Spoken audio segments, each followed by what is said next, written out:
देखो जी, हम लोग जो कुछ भी कर रहे हैं ये अपने लिए तो कर नहीं रहे। ये जितने हमारे कैंडिडेट्स हैं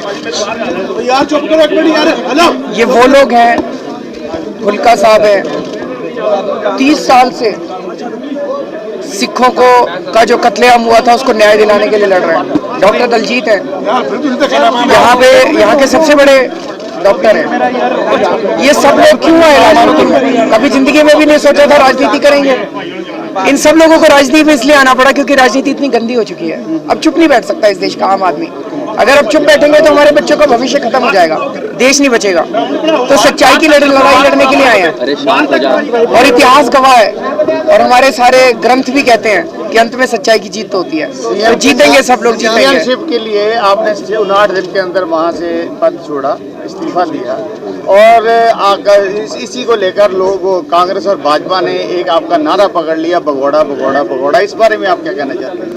एक्चुअली बीजेपी और कांग्रेस वाले क्या जाने कि त्याग क्या होता है। आज के जमाने में एक चपरासी की नौकरी नहीं छोड़ी जाती किसी से। अब आप ये सोचो, सीएम की कुर्सी तो कितनी बड़ी होती है। सीएम की कुर्सी छोड़ने के लिए कलेजा चाहिए, कलेजा। दूसरा, भगवान राम हुए, भगवान राम 14 साल के लिए वनवास गए थे। हम सारे गर्व करते हैं अपने भगवान राम पे कि भगवान राम ने बड़ा त्याग किया, राजपाट छोड़ दिया। भगवान राम की किस्मत बड़ी अच्छी थी, बीजेपी वाले पैदा नहीं हुए थे उन दिनों में। बीजेपी वाले पैदा हो जाते, कहते राम भाग गया भाग गया, भगौड़ा भगौड़ा भगौड़ा।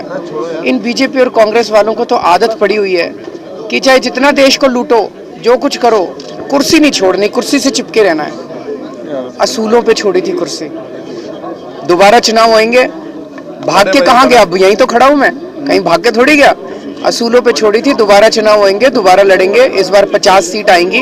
28 सीट से काम नहीं चल रहा था क्योंकि बीजेपी और कांग्रेस वाले मिल गए थे, एक भी काम नहीं करने दे रहे थे। इन्होंने बिल्कुल हमारी सरकार ठप कर दी थी। स्वराज बिल पास नहीं होने दिया, लोकपाल बिल पास नहीं होने दिया, सब्सिडी का बिल पास। जब कुछ कर ही नहीं पाएंगे तो कुर्सी से चिपक के क्या करेंगे? बाहर आके हमने जनता को कहा भी अब 28 सीट से काम नहीं चलेगा, 50 सीट दो, हम जम के काम करके देंगे।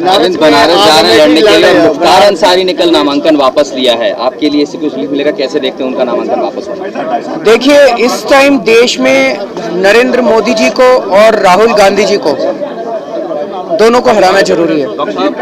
कांग्रेस और बीजेपी को इस देश में खत्म करना जरूरी है अगर इस देश को भ्रष्टाचार और सांप्रदायिकता से बचाना है तो।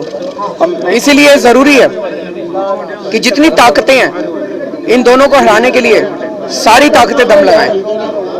अमेठी और रायबरेली की जीत के बारे में क्या क्या विचार क्या? कुमार विश्वास लड़ रहे हैं, वहां से मैं जाऊंगा। अंसारी जैसे लोगों के समर्थन के बारे में तो आप नहीं सोच सकते ना कि अगर नहीं, समर्थन सारे करें। समर्थन की क्या मतलब? जितने भी लोग हैं भाई, हमने किसी से कहा नहीं है, लेकिन जितने भी लोग हैं नरेंद्र मोदी जी को वाराणसी से हराने के लिए और अमेठी में राहुल गांधी जी को हराने के लिए सारी ताकतें लगे।